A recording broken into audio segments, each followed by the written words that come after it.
Locked On Podcast Network presents Locked On Sports Today. The Bills hit the reset button yesterday. What's next after a mass exodus of difference makers? Also, what did we learn from two top college basketball title contenders on the men's side last night?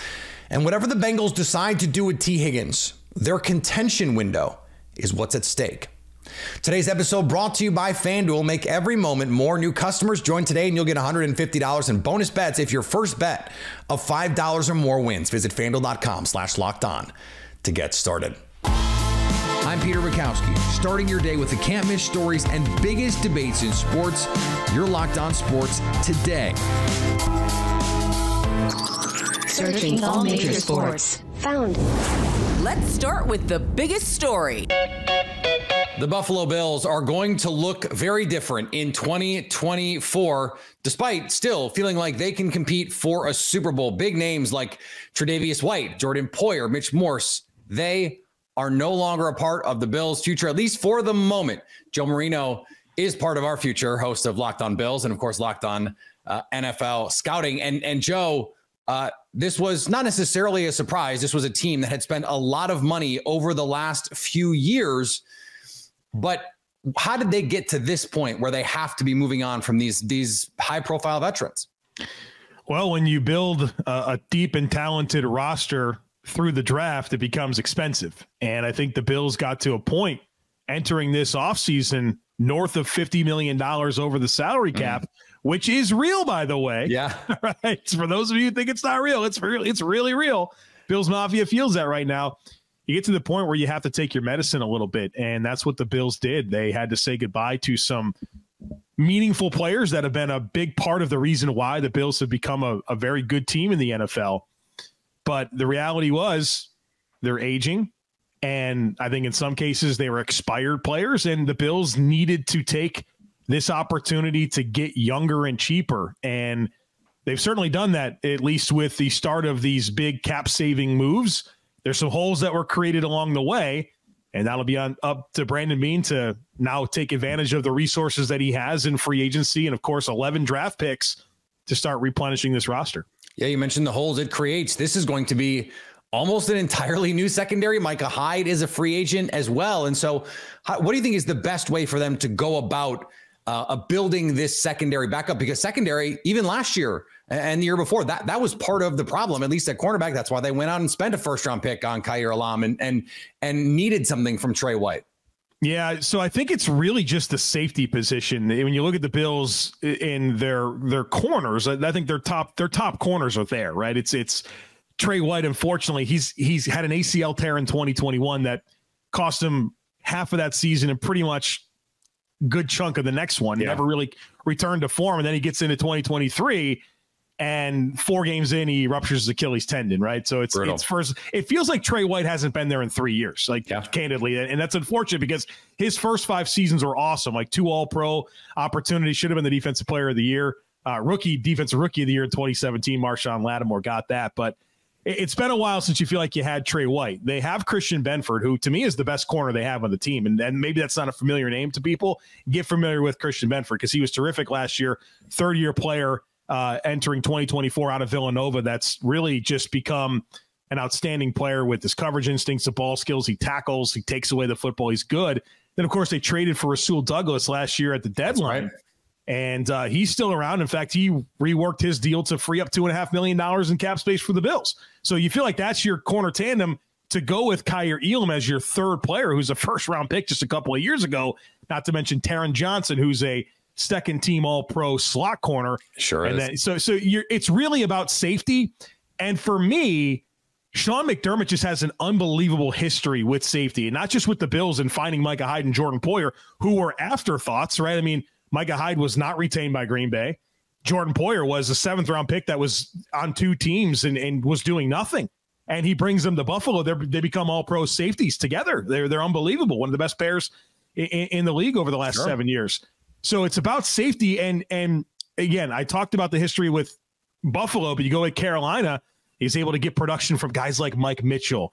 Kurt Coleman's a player that he unlocked. Go back to Philadelphia, and Quentin Michael becomes an All-Pro under him. And Brian Dawkins, Michael, there's just such a long list of safeties that have been successful under McDermott that I just don't have a whole lot of concern about him being able to figure that out. And then you have this extremely deep crop of free agents that should put the Bills in position to not only get younger, but a whole lot cheaper with some players that maybe they can find their next Poyer and Hyde this time around, given the abundance of options in free agency.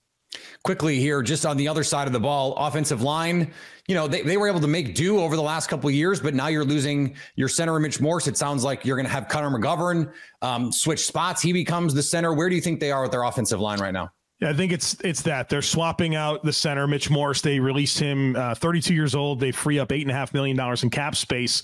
You bump Connor McGovern from left guard to center. He has got experience doing that at both Penn State and with the Dallas Cowboys. And then they re-signed David Edwards, who I think has been a starting caliber player in the NFL. The Bills were lucky to have him last season on a very modest deal where he was like a utility blocker. He played a lot as like a third tight end. I think he's going to have an opportunity to compete for that left guard spot. Then, of course, the rest of it remains intact. But, certainly some new pieces along the offensive line after the Bills had all 5 starters for all 17 games last year. Stay up to date all year on the Buffalo Bills by subscribing to Locked On Sports Today and Locked On Bills on your favorite podcast app and on YouTube. Thanks for making Locked On Sports Today your first listen. Coming up, we saw 2 bona fide title hopefuls in action on the men's college hardwood last night. Before we get to that, the Warriors welcome the Bucks to the Bay. Get buckets with your first bet on FanDuel, America's #1 sportsbook, because right now new customers get $150 in bonus bets with any winning $5 bet. That's $150 if your bet wins. Bet on all your favorite NBA players and teams with quick bets, same-game parlays, exclusive promos, and more. You can even build live same-game parlays for even bigger payouts. You can also make some money off bad basketball. The Nets and Pistons tip off tonight, and FanDuel likes the Nets on the road by 3. Just visit FanDuel.com/lockedon and shoot your shot. FanDuel, official partner of the NBA and official sportsbook of Locked On. Locked On has launched the first ever national sports 24/7 streaming channel on YouTube. Locked On Sports Today, here for you 24/7, covering the top sports stories of the day with the local experts of Locked On, plus our national shows covering every league. Go to Locked On Sports Today on YouTube and subscribe to the first ever national sports 24/7 streaming channel. The Bucks beat the Clippers in Milwaukee. Now they travel west for a showdown with the Dubs in Cali. What a beautiful game, folks. The Golden State Warriors victorious tonight at home, following a 3-1 East Coast road trip, and they're back on track. Look, that Celtics game, I know some people were rattled by it. Some people were disappointed by it. As your Uncle Si told you on this program, don't sweat it. They still finished the road trip 3-1. Was it an ugly game? Absolutely. But was tonight a beautiful game? Absolutely. But I want to start things off with Trayce Jackson-Davis, the young center, a kid who, from the moment this team drafted him, I was jubilant. When this game started to get sketchy close in the third quarter, it was Trayce Jackson-Davis, and not just his offense in terms of getting easy lobs from Stephen Curry for slam dunks. No, it was the defense. It wasn't 1 block. It wasn't 2 blocks. It was 3 blocks in the third quarter, 2 of those consecutively by Trayce Jackson-Davis, and those blocks were huge. The Cavaliers look to build on their momentum from beating the Celtics the other night as they were in Atlanta to face the Hawks. On the Hawks 112-101 win over the Cavs tonight. And Tate, you said it simply, no sympathy 2.0.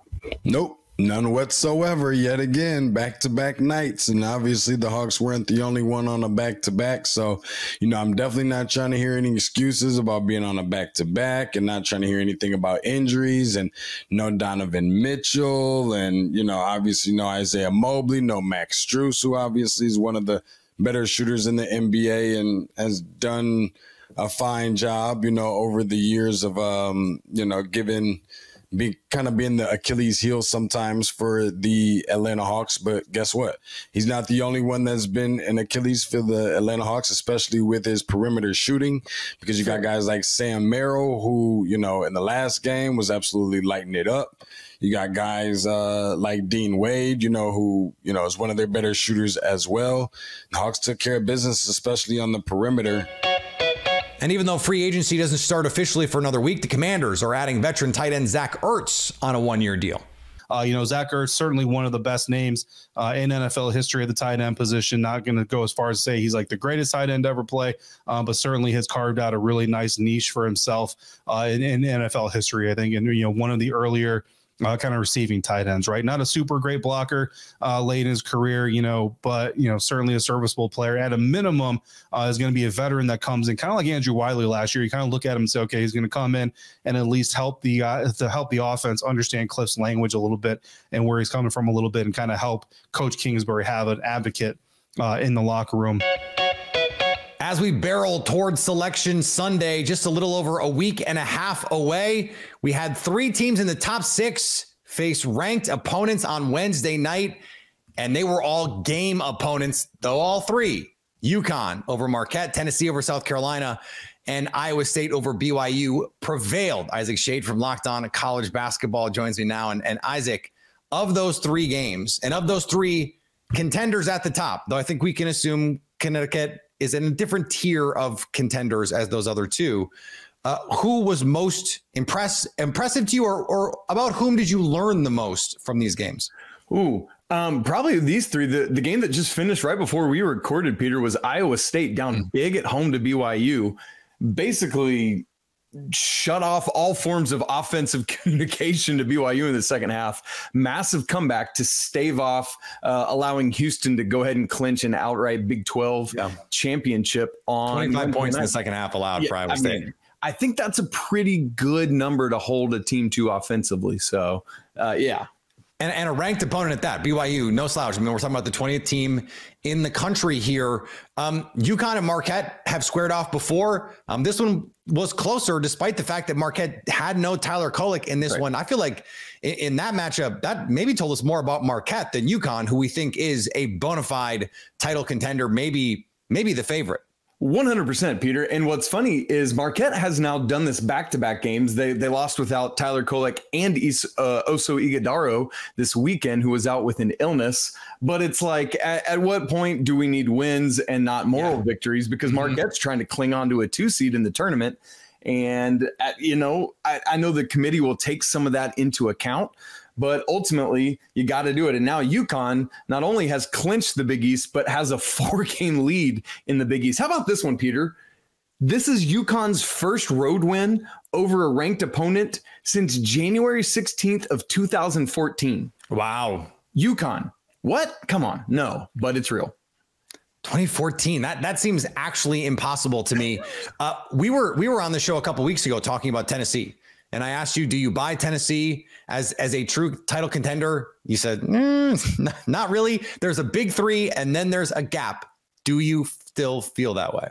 I definitely buy them as a Final Four candidate. I'll say that. Like I had them preseason, one of my Final Four picks. Don't get mad. He says they can be in the Final Four, everyone. Like volunteer fans, don't be mad. Yeah, because that's the thing with college basketball. With this tournament being, you got to win 6 games. And if you lose 1, you're done and gone and out. Like variability of game to game stuff is a big deal. And so to me, it's always about just, are you good enough to get to a Final Four? Because once you're there, anything can happen. And Tennessee 100% is. The deal with Tennessee, and this is a good thing, their defense has always been there under Rick Barnes, but the offense has been woeful behind that. This year, it's completely different. I think we talked about this last time because of Dalton Knecht, who, if it were not for Zach Edey, it would be a conversation between North Carolina's RJ Davis and Tennessee's Dalton Knecht for National Player of the Year. This is a dude coming from a different UNC, not RJ Davis's UNC, but Northern Colorado. It's translated up to the SEC level, and they are actually doing it. Tennessee has survived so far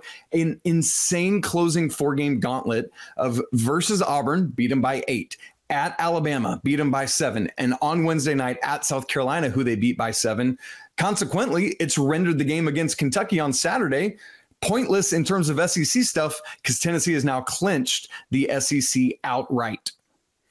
A couple weeks ago, even before the last time we talked, I mentioned Caitlin Clark and her star power, and we've only seen that star grow larger here.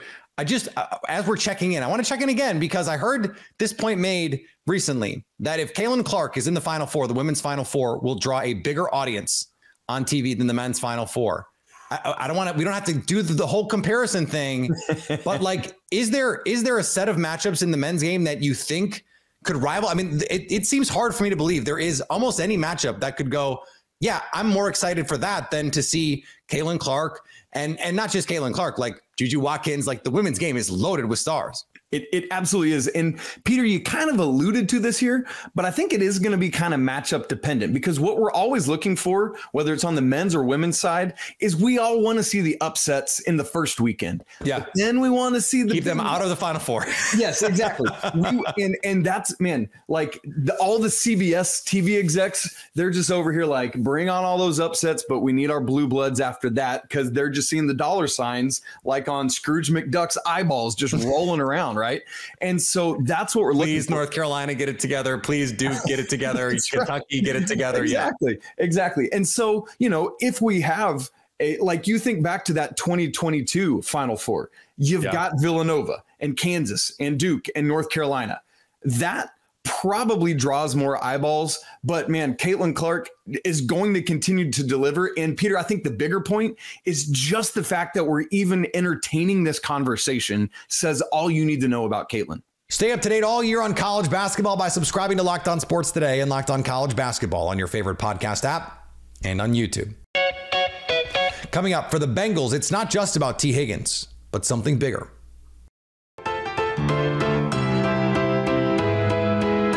The Bengals placed the franchise tag on wide receiver Tee Higgins, sparking speculation on what's next.